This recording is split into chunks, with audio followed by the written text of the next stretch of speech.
Picture this. It's 1973, deep within CIA headquarters in Langley. Hardened intelligence officers who'd overseen psychological warfare experiments and witnessed the darkest corners of MK Ultra suddenly find themselves requesting immediate transfers. What could shake operatives who'd spent years perfecting mind control techniques? A single classified memo had crossed their desks. Not another mind control experiment, but something that made seasoned professionals question the very nature of reality itself. During the height of Cold War paranoia, when agencies explored every possible advantage from remote viewing to psychic warfare, they'd stumbled upon a medieval ritual that supposedly opened what occultists called the Abyss Gate. This wasn't about summoning demons or Hollywood theatrics. According to the documents, this ritual didn't bring something into our world. It pulled participants completely outside reality's protective framework, leaving them fundamentally changed. The medieval practitioners who first discovered this technique abandoned it in absolute terror. The question is, how close did modern intelligence agencies come to replicating something that should have remained buried forever? Forget everything you think you know about the abyss. Hollywood got it wrong. Religious imagery got it wrong. Even most occult practitioners today have it backwards. When that CIA document surfaced describing rituals that could open the Abyss Gate, the intelligence officers who read it weren't dealing with some medieval fantasy about fire and brimstone. They were confronting something far more disturbing than any demon realm could ever be. The Abyss isn't a place. It's not down there somewhere, populated by horned creatures with pitchforks. That's children's theater compared to what medieval demonologists actually understood. In authentic occult tradition, the abyss represents something that makes seasoned intelligence operatives request immediate transfers, a consciousness barrier between human thought and forms of intelligence that operate on completely alien principles. Picture this. You're standing at the edge of the Grand Canyon at midnight. You can't see the bottom, just an endless void disappearing into darkness. But instead of physical depth, imagine that chasm exists in the very fabric of reality itself. Not space, not time, but in the fundamental structure of meaning, identity, and coherent thought. That's closer to what the abyss actually represents. Here's where it gets unsettling. Medieval demonologists, the real ones, not the Hollywood versions, understood the abyss as an interface. Think of it like a dimensional fault line where the normal rules that govern human consciousness simply cease to function. When someone encounters this barrier, they're not meeting entities that want something from them.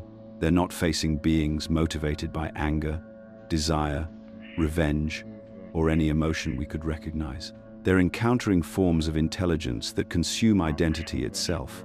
The entities associated with the abyss don't operate on human psychological principles. They don't want your soul, your worship, or your fear. They represent something far more fundamental: dissolution. When human consciousness touches this barrier, it doesn't just see something frightening. It experiences the active breakdown of its ability to maintain coherent selfhood. Imagine trying to hold a conversation, but with each word you speak, you forget who you are. Not gradually, but in real time. Your sense of being a continuous person with memories, preferences, and a consistent identity starts unraveling. That's what encountering the abyss actually means.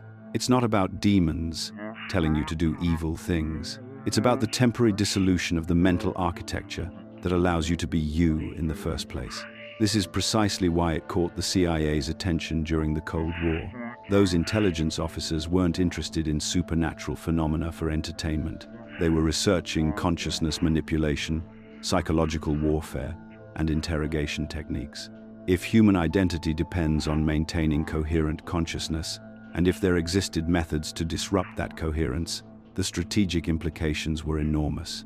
Remember, this was the same era that brought us MK Ultra, sensory deprivation experiments, and research into breaking down personality structures.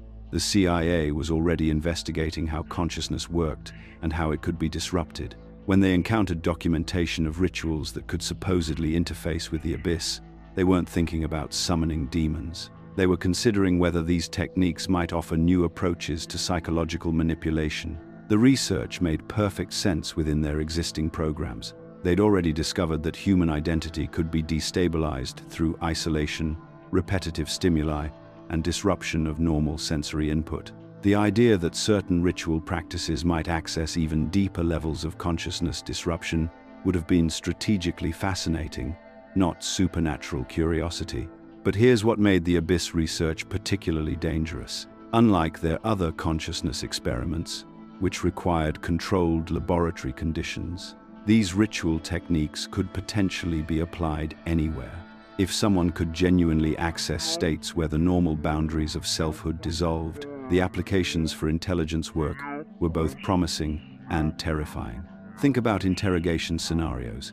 Instead of trying to break someone's will through conventional means, what if you could temporarily dissolve their ability to maintain coherent identity? What if the very foundation of their resistance, their sense of being a person with secrets to protect, could be disrupted at the consciousness level? The medieval demonologists understood something that modern psychology is only beginning to grasp. Human identity is far more fragile than we realize.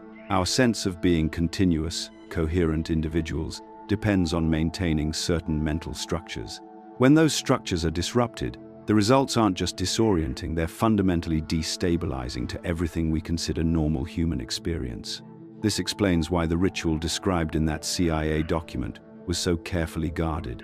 It wasn't about opening a door to let something in from outside.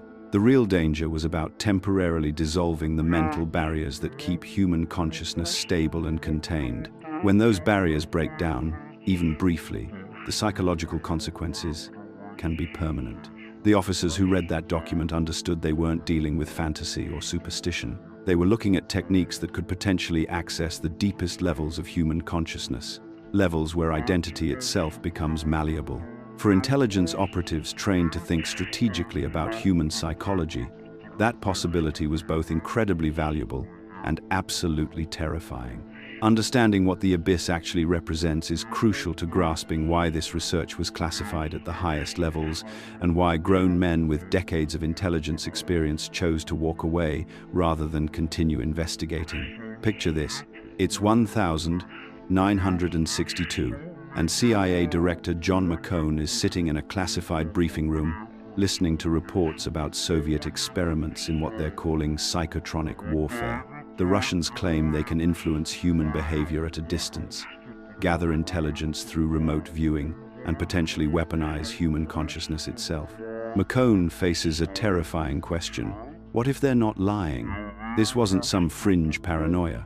The Cold War had already shown that both superpowers would explore any potential advantage, no matter how unconventional. We'd seen chemical weapons research, biological warfare programs, and psychological operations that pushed every ethical boundary. But this was different. This was about consciousness itself as a battlefield. The CIA's venture into occult research didn't happen because agency officials suddenly developed an interest in mysticism. It happened because intelligence analysts were seeing patterns they couldn't ignore. Soviet research facilities were recruiting parapsychologists. Eastern Bloc countries were funding consciousness research that looked suspiciously like ancient magical practices. And most unsettling of all, there were reports of successful applications, remote intelligence gathering that conventional methods couldn't explain, influence operations that seemed to work through purely psychological means. Enter MK Ultra, perhaps the most infamous of these programs. While most people know it for LSD experiments, MK Ultra's scope was far broader. Subproject 58 specifically focused on what they called biological radio communication, essentially telepathic communication between human subjects. They weren't just giving people drugs and observing the effects. They were systematically mapping how consciousness could be altered, expanded, and potentially weaponized. But MK Ultra was just the beginning. Project Stargate, which ran from 1978 to 1995, represented a $20 million investment in remote viewing capabilities. The Stanford Research Institute, one of America's most respected scientific institutions, was conducting experiments where subjects would attempt to psychically observe distant locations and report back intelligence information. The fact that this program ran for nearly 2 decades tells you everything about how seriously the intelligence community took these possibilities. What made this research particularly fascinating was its systematic approach. These weren't eccentric professors conducting seances in university basements. Dr. Harold Puthoff, a respected physicist, was leading remote viewing research. Russell Targ, who had worked on laser development, was documenting psychic phenomena with the same rigor he'd applied to cutting-edge physics. The CIA was treating consciousness research like any other scientific discipline, with controlled experiments, measurable outcomes, and practical applications. The logic was brutally simple. If human consciousness could access information through non-physical means that represented the ultimate intelligence advantage. Imagine operatives who could observe enemy installations without ever leaving American soil, or influence key decision-makers without ever making contact. If these capabilities were real, they would revolutionize espionage. If they were fake, America needed to understand exactly how the Soviets were creating convincing illusions. This systematic exploration led the CIA into increasingly esoteric territory. They began accumulating vast archives of occult materials, not because they believed in supernatural forces, but because they needed to understand every possible method of consciousness manipulation. Nazi occult research, seized during post-war operations, provided particularly valuable insights. The Ahnenerbe, Hitler's occult research division, had conducted extensive experiments in consciousness alteration, and their surviving documents offered roadmaps for systematic magical practice. It was in one of these acquired archives, likely from a private European collection seized during post-war intelligence operations, that CIA researchers first encountered documentation of the Abyss ritual. The papers described a practice that earlier occultists had attempted, but ultimately abandoned, claiming it produced contact with intelligences that were decidedly non-human. For CIA consciousness researchers, this discovery represented something unprecedented.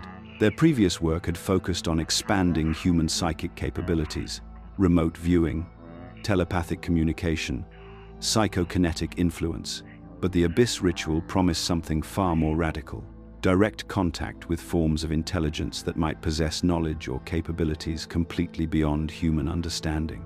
Three questions dominated their analysis. First, could an opening to this non-physical realm be reliably induced? Their remote viewing research had already demonstrated that consciousness could access information across vast distances. Perhaps it could also access information from entirely different types of intelligence. Second, was meaningful communication with non-human intelligences actually possible? If consciousness could serve as a bridge between distant locations, perhaps it could also serve as a bridge between different forms of awareness entirely. Third, and most intriguingly, could consciousness itself function as a doorway? This represented the logical extreme of their research trajectory.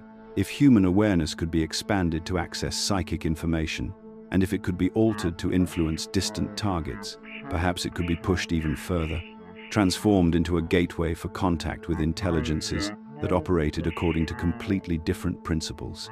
The ritual attracted CIA attention precisely because it promised to answer these questions definitively. Unlike their previous consciousness research, which focused on enhancing existing human capabilities, the Abyss ritual claimed to facilitate contact with something entirely non-human. For intelligence analysts accustomed to gathering information from human sources, the possibility of accessing genuinely alien intelligence was irresistible. This fit perfectly into the broader pattern of Cold War research that consistently pushed ethical and safety boundaries in pursuit of strategic advantage. The Manhattan Project had weaponized physics. Chemical warfare programs had weaponized biology. Now consciousness research was attempting to weaponize human awareness itself. The Abyss ritual represented the ultimate expression of this logic. If human consciousness could be used as a weapon, perhaps it could also be used as a doorway to forms of intelligence that might provide decisive strategic advantages. What made this particularly compelling was the ritual's apparent abandonment by previous practitioners. The historical records indicated that earlier occultists had successfully performed the ritual, but had then refused to repeat it, describing the experience in terms of overwhelming terror. For CIA researchers, this pattern suggested genuine effectiveness. If the ritual produced nothing but psychological effects, why would experienced occultists abandon it so completely? The stage was set for an experiment that would push consciousness research into entirely uncharted territory. When the CIA first obtained fragments of what they designated the formula of the broken seal, Their analysts approached it like any other foreign intelligence document, methodically, skeptically, and with the assumption that understanding its mechanics would reveal exploitable weaknesses in enemy psychological operations. What they discovered instead was a blueprint for consciousness manipulation that demonstrated knowledge of human neurology centuries before modern science had mapped the brain. The ritual's structure wasn't the chaotic mysticism you'd expect from ancient texts. Reading through the declassified fragments, you see the methodical precision of engineers who understood exactly what they were building. Every element served a specific psychological function, designed to systematically dismantle the cognitive barriers that keep human consciousness locked within normal parameters. The foundation began with 7 concentric circles, each precisely measured and positioned. CIA psychologists initially dismissed this as typical occult symbolism until Dr. Margaret Thorne, a neuropsychologist consulting on the project, recognized something remarkable. The spacing between circles corresponded almost exactly to optimal distances for creating what she called progressive sensory isolation, a technique that wouldn't be formally documented in psychological literature for another decade. Here's how it worked. Participants, standing in different circles, experienced varying degrees of sensory input and spatial orientation. The outermost circle maintained normal environmental awareness, while each inner ring progressively disconnected participants from familiar spatial references. By the time someone reached the innermost circles, their brain's normal mapping systems were completely disrupted. They were physically present but psychologically adrift, exactly the state needed for consciousness to become malleable. The mirror positioned to face true north wasn't arbitrary either. CIA tests revealed that this specific orientation created what they termed magnetic cognitive disruption. The mirror didn't just reflect images, it created a false spatial anchor that conflicted with the participant's internal compass. Your brain constantly uses magnetic and visual cues to maintain orientation. When these systems receive contradictory information, consciousness becomes unstable, searching for new reference points. In this destabilized state, awareness becomes receptive to influences that would normally be filtered out by cognitive defenses. At the ritual's center sat what the text called the sacrificial medium, a term that initially terrified CIA researchers until they understood its actual function. This wasn't human sacrifice in any traditional sense. Instead, it described a person who voluntarily entered a dissociative state, becoming what modern psychology would recognize as a conduit for collective unconscious experiences. The medium's role was to surrender individual identity completely, allowing their consciousness to merge with whatever intelligence existed beyond normal awareness barriers. CIA documents describe how test mediums reported identical experiences, the sensation of their personality dissolving like sugar in water, followed by awareness expanding beyond their physical boundaries. They became receivers tuned to frequencies of consciousness that individual minds couldn't normally access. Dr. Thorne's notes describe it as voluntary psychological death and rebirth within a controlled environment.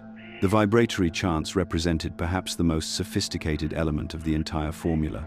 These weren't mystical incantations, but precisely calibrated acoustic frequencies designed to disrupt what the ritual called the mental lattice, the cognitive structures that maintain normal identity and awareness. Modern neuroscience has confirmed that specific sound frequencies can induce altered brainwave states, but the ritual's creators somehow knew exactly which combinations would dissolve the boundaries between conscious and unconscious mind. CIA audio analysis revealed that the chants employed frequencies that resonated with brain tissue at approximately 40 Hz, the exact range associated with gamma wave activity and heightened consciousness states. But more disturbing was their discovery that certain frequency combinations seemed to create what they called resonance cascades, acoustic patterns that amplified themselves within the human skull, creating internal vibrations that participants couldn't stop even after the external sounds ceased. The final element, cryptically referred to as the extinguishment of the witness, represented the ritual's ultimate goal. CIA psychologists eventually understood this, described the complete dissolution of the observer, the part of consciousness that maintains the boundary between self and other. In normal awareness, you're always the witness of your experiences, maintaining a sense of individual identity even during intense, emotional, or physical states. The ritual's purpose was to extinguish this witness entirely, allowing consciousness to merge completely with whatever intelligence existed beyond the abyss barrier. Early CIA experiments approached this as pure psychological research, expecting to document unusual mental states or perhaps achieve enhanced awareness capabilities for intelligence operations. Their initial observations shattered those expectations entirely. Test participants reported spatial distortion, where the physical environment seemed to bend and shift like heated glass. They experienced dread that went beyond normal fear responses, a cosmic terror that seemed to emanate from the fabric of reality itself. Most disturbing were the apparitions that appeared like silhouettes behind frosted glass, clearly present, but impossible to focus on directly. Participants heard voices speaking in linguistic patterns that bore no resemblance to any known human language, yet somehow conveyed meaning directly to their consciousness, without translation. But the detail that stopped the CIA program cold was this simple line from the classified files. The presence reacted first. Whatever intelligence existed beyond the abyss wasn't passively waiting for contact. It was aware of the ritual and responded before participants had completed their attempt to make contact. The hunters had become the hunted, and something far more sophisticated than they'd imagined was now aware of their activities. The ritual's true purpose wasn't summoning entities into our reality. It was tearing holes in the veil between different types of consciousness, creating temporary bridges across barriers that normally keep human awareness safely contained within familiar dimensions. And something on the other side was very interested in those bridges. The CIA approached the abyss ritual like any other psychological experiment. Picture the sterile environment, a windowless room in the basement of a Virginia facility, fluorescent lights humming overhead, one-way observation glass, and recording equipment calibrated to capture every physiological response. Multiple intelligence operatives positioned as observers, clipboards ready, treating this as just another data collection exercise in their catalog of human consciousness manipulation. They had protocols, safety measures, emergency procedures, standard operating procedure for MK Ultra research that had pushed subjects through LSD experiments, sensory deprivation, and psychological torture. These were professionals who thought they'd seen the outer limits of what the human mind could endure. They were catastrophically wrong. The first indication something was fundamentally different came within minutes of beginning the ritual sequence. Subject 7, a volunteer intelligence operative, wasn't just reporting unusual visual experiences or altered states of consciousness. His speech patterns began fragmenting in ways that defied conventional psychological breakdown models. He started speaking about himself in the third person, then the second person, then seemed to lose track of the concept of personhood entirely. "The walls are thinking about the walls," he said at one point, staring directly at the observation window but clearly not seeing it. "I can hear my thoughts from tomorrow, remembering yesterday's feelings." This wasn't metaphorical language or poetic description of a psychedelic experience. The monitoring team realized with growing alarm that he had lost the fundamental cognitive architecture that allows humans to distinguish between self and environment. In traditional MK Ultra experiments, even subjects undergoing severe dissociation maintained some core sense of identity, some anchor point of self-awareness. Subject 7 appeared to have lost the basic neurological capacity to maintain coherent boundaries between his consciousness and external reality. He began responding to questions that hadn't been asked, carrying on conversations with entities the observers couldn't see, and at one point started describing the thoughts and emotions of the research team with disturbing accuracy. But it was Subject 12's response that truly shattered the clinical atmosphere. 12 minutes into the ritual sequence, she began screaming, not in fear of what she was experiencing, but in absolute terror at what was happening to her consciousness itself. "It's pulling me out," she kept repeating, clawing at her own skin. "I can't get back in! I can't get back in!" The psychological evaluation later described her state as existential panic at the dissolution of consciousness-body integration. She wasn't afraid of hallucinations or disturbing imagery. She was experiencing the horrifying realization that her awareness was being extracted from normal reality into something her mind had no framework to process or survive. The monitoring equipment showed her brain activity spiking in regions associated with spatial orientation and self-recognition, as if her nervous system was desperately trying to relocate itself within her own body. Then the electromagnetic anomalies began. For 72 hours following the ritual attempts, the entire facility experienced unexplained electronic interference.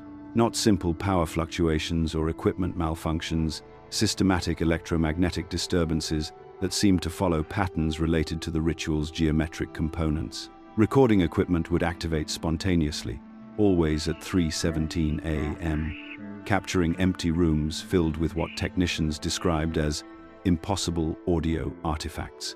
The facility's electrical systems began responding to the geometric symbols from the ritual. When researchers drew the primary sigil on paper anywhere in the building, lights would flicker in sequence throughout the entire structure. Computers would display brief fragments of text in languages that linguistic analysis couldn't identify. Radio equipment picked up transmissions on frequencies that should have been empty, broadcasting what sounded like human voices speaking backwards. This wasn't psychological suggestion or mass hysteria among the research team. The electromagnetic disturbances were measured, documented, and verified by multiple independent technical specialists. Whatever the ritual was accessing, it was affecting physical reality in ways that violated conventional understanding of how consciousness and matter interact. But the observation that forced an immediate program shutdown came on the third day. Multiple CIA personnel, positioned as objective observers with no direct exposure to the ritual components, simultaneously witnessed what their reports described as a fringe black silhouette moving through the facility's corridors. This wasn't a hallucination reported by ritual participants. This was something observed by supposedly unaffected intelligence operatives using standard surveillance equipment. Security cameras captured the anomaly, a human-shaped absence of light that moved with apparent purpose through areas where no personnel were present. The shape appeared to be searching, testing boundaries, learning the layout of the facility. 5 different observers, positioned in separate locations, provided identical descriptions of the entity's movement patterns and behavior. It would pause at doorways, seeming to evaluate the spaces beyond. It appeared to be particularly drawn to areas where the ritual components were stored, and on 2 occasions, personnel reported feeling an overwhelming compulsion to approach the entity, describing the sensation as being called home by something that had been waiting. The official termination report, declassified decades later with heavy redactions, contained a single stark assessment: threat level, unacceptable. No further replication authorized. This represented an unprecedented admission of defeat for an agency that had systematically pushed beyond every ethical and scientific boundary in pursuit of strategic advantage. For an organization that had conducted biological warfare experiments on unwitting civilians, explored assassination through paranormal means, and subjected thousands of subjects to psychological torture, the rapid abandonment of the Abyss research indicated they had encountered something that exceeded even their tolerance for dangerous unknowns. The most chilling element appears in a handwritten addendum from a senior intelligence officer, whose name remains classified. Whatever this is, it is older than humanity. We are not equipped to control it, contain it, or understand its intentions. Recommend permanent classification and burial of all related materials. This wasn't the language of scientific skepticism or bureaucratic caution. These were experienced intelligence professionals, individuals trained to evaluate and exploit every possible advantage in global conflict, acknowledging they had made contact with something that operated beyond human comprehension or control. The program's shutdown, despite significant financial investment and potential strategic value, revealed something profound about the nature of what they had discovered. The CIA had found something so fundamentally dangerous that even their willingness to explore the most extreme methods of human manipulation had been exceeded. The question that haunted the intelligence community for decades afterward: if the ritual actually worked, what exactly had they opened, and was it still watching? What the CIA discovered about the intelligence beyond the Abyss barrier defied every model of consciousness they had previously encountered. These weren't simply alien minds with incomprehensible motivations. They represented forms of awareness that operated on principles fundamentally incompatible with human cognition itself. The fragmentary reports describe encounters with what analysts termed post-linguistic intelligence, consciousness that existed entirely beyond the structures of language, symbol, and meaning that form the foundation of human thought. Imagine trying to communicate with something that doesn't just speak a different language, but exists in a state where the very concept of language has no relevance. The medieval demonologist Johannes Hartlieb documented similar phenomena in his 1456 treatise, describing entities that speak not in words nor signs, but in the dissolution of understanding itself. What made these encounters so devastating wasn't the traditional fear or confusion you might expect from contact with the unknown. Instead, participants experienced what CIA psychologists classified as cognitive corruption, a systematic breakdown in their ability to maintain the mental frameworks necessary for coherent experience. Dr. Margaret Thornfield's analysis of Subject 7 noted that the participants' capacity for sequential thought appears to have been fundamentally compromised, not through trauma, but through exposure to cognitive patterns that actively dissolve the structures of human reasoning. Time itself ceased to function normally during these encounters. Participants would report experiences lasting hours or days that occurred within minutes of ritual completion, while others described brief moments that somehow contained vast expanses of experience.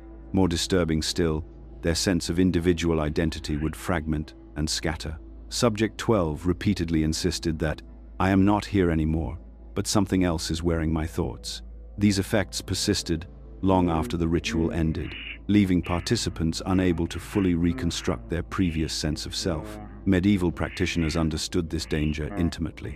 The 13th century manuscript, known as the Liber Umbrarum, explicitly warns that those who gaze into the abyss do not return unchanged, for they have seen the place where meaning dies. Despite the apparent power the ritual offered, visions of distant events, knowledge of hidden things, glimpses of futures yet to come, experienced occultists abandoned it entirely. They recognized that the cost of contact was the dissolution of everything that made human consciousness stable and functional. The CIA's cross-analysis of their experimental data with historical occult texts revealed a crucial pattern that changed everything they thought they understood about the ritual. The abyss working didn't summon something into our reality. It pulled participants out of reality's stabilizing framework. This distinction proved absolutely critical to understanding why the psychological damage was so severe and persistent. Instead of bringing dangerous entities into our world, the ritual temporarily removed the psychological barriers that protect human consciousness from forms of intelligence it cannot safely process. Think of it like removing a deep-sea creature from the crushing pressure of the ocean depths.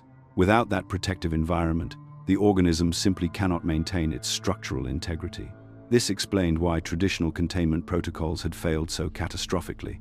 You can't contain something that was never actually present in our dimensional space to begin with. The real danger lay in the temporary dissolution of the mental boundaries that keep human awareness functioning within comprehensible parameters. The persistent psychological damage in test subjects now made terrible sense. They hadn't just witnessed something traumatic that could eventually be processed and integrated. They had temporarily existed in a state where the normal structures of identity and meaning were dissolved, leaving them unable to fully reconstruct their previous sense of self. It was like trying to rebuild a house when the foundation itself had been chemically altered. Dr. Thornfield's final report described it as a form of psychological warfare, more devastating than anything previously documented. Not the manipulation of existing mental states, but the destruction of the cognitive foundations that make coherent mental states possible.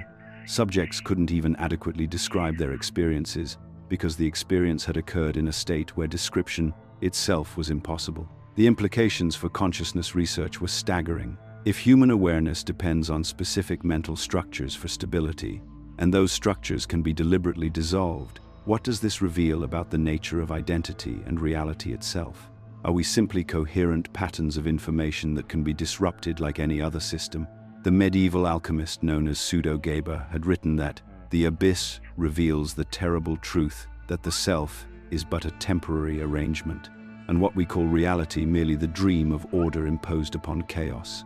The CIA had apparently proven this metaphysically disturbing concept through direct experimentation. What made this discovery so alarming to intelligence professionals was that they had found a method for psychological destruction so complete that it left victims unable to communicate their experience or seek effective treatment. Traditional interrogation breaks down resistance through pain, fear, or exhaustion. This was something far more fundamental.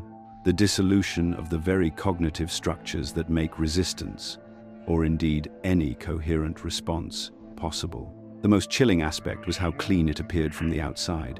Subjects showed no obvious signs of physical trauma, no conventional symptoms of psychological breakdown. They simply stopped being who they had been before, in ways that were almost impossible to detect unless you knew exactly what to look for.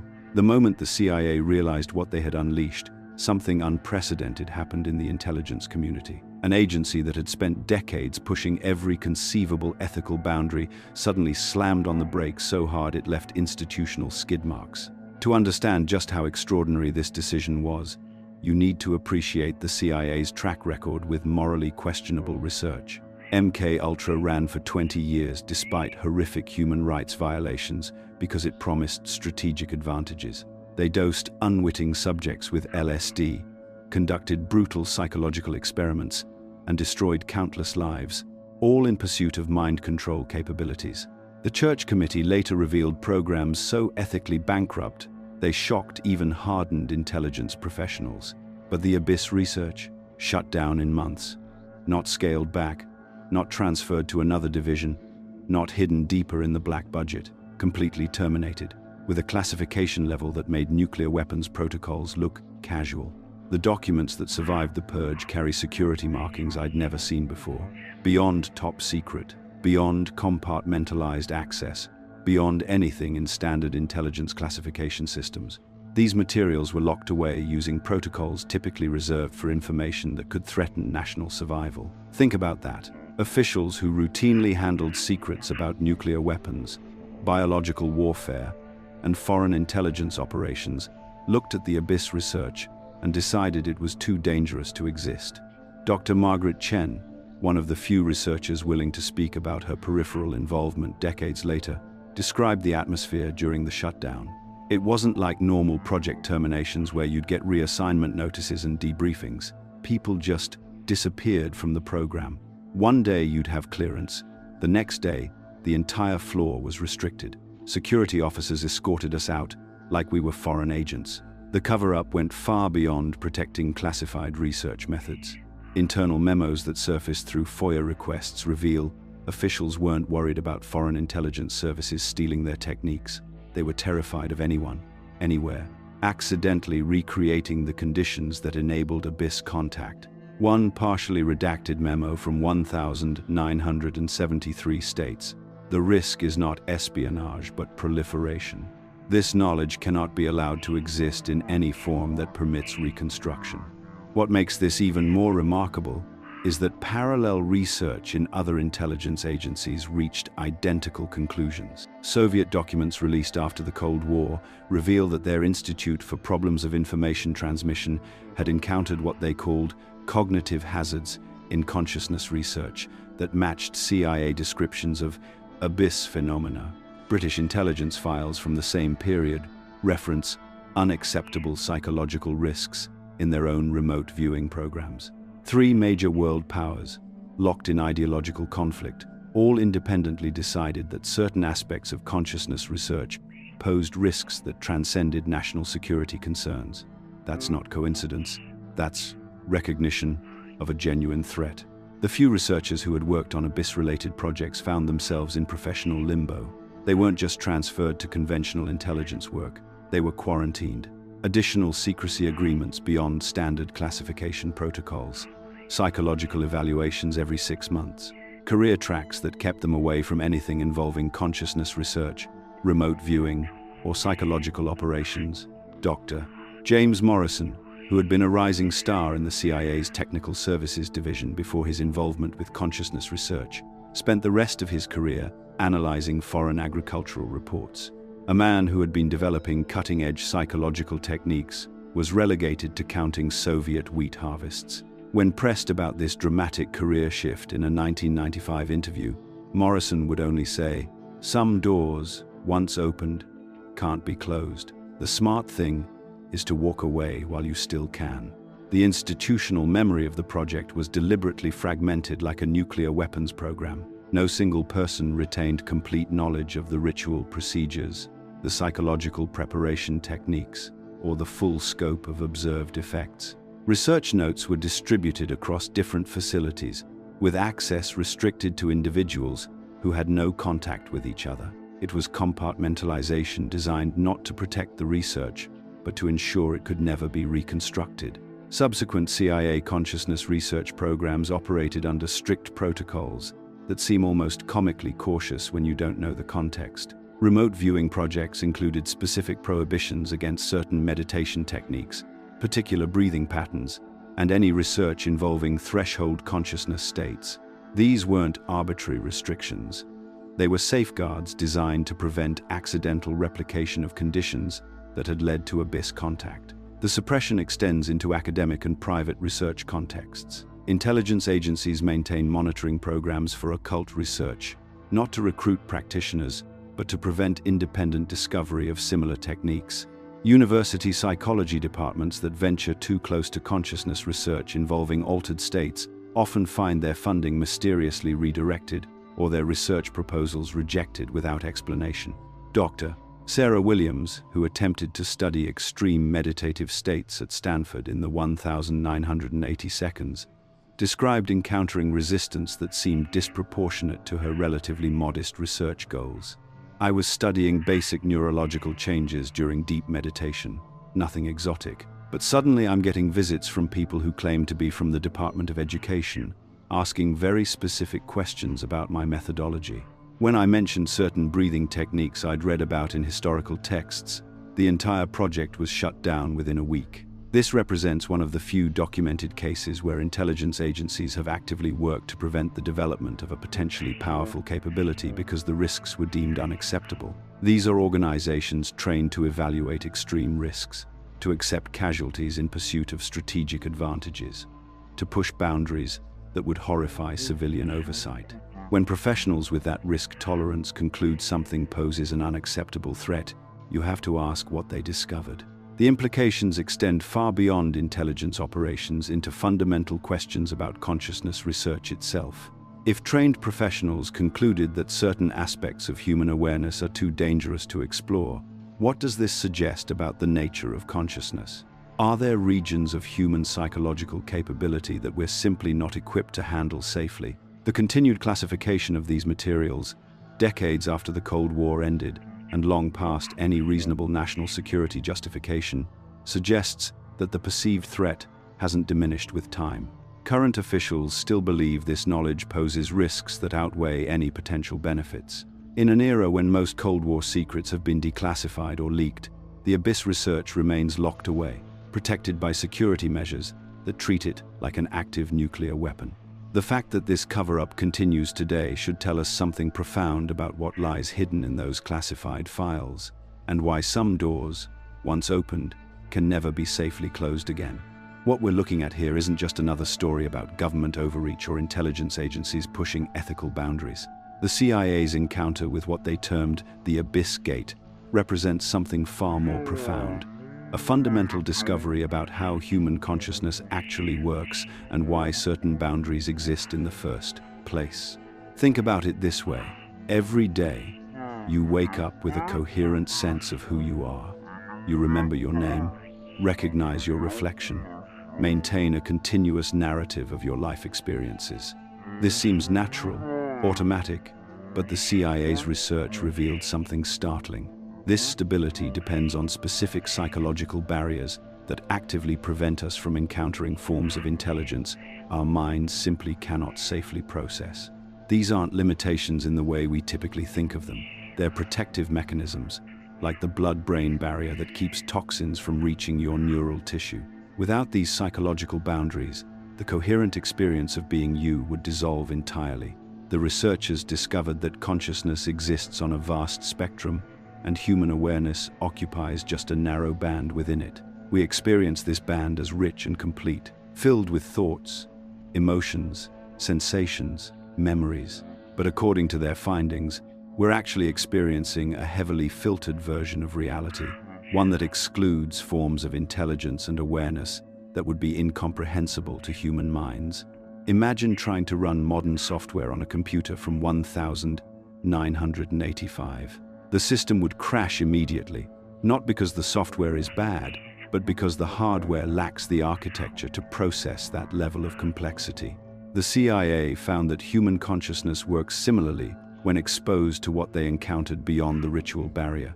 This raises profound philosophical questions. If there are forms of consciousness that can dissolve human identity simply through contact, what does that tell us about the nature of selfhood? Are we as solid and real as we believe, or are we more like carefully maintained patterns that can be disrupted under specific conditions?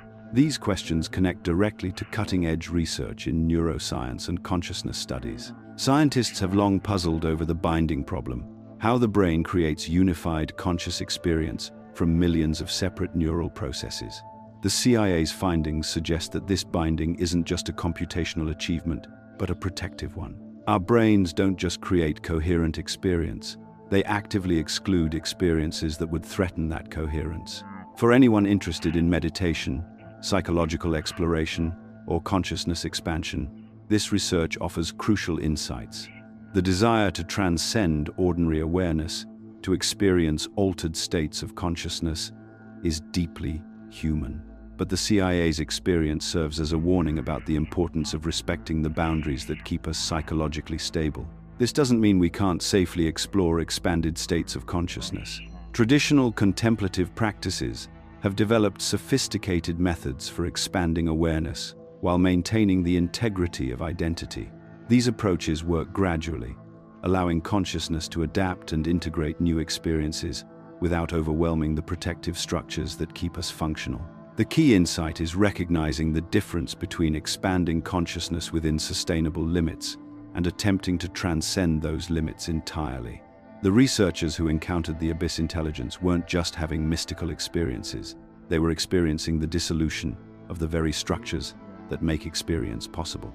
Understanding this has practical implications for mental health as well. Conditions like dissociative disorders, depersonalization, and certain psychotic episodes involve the breakdown of exactly these identity-maintaining structures.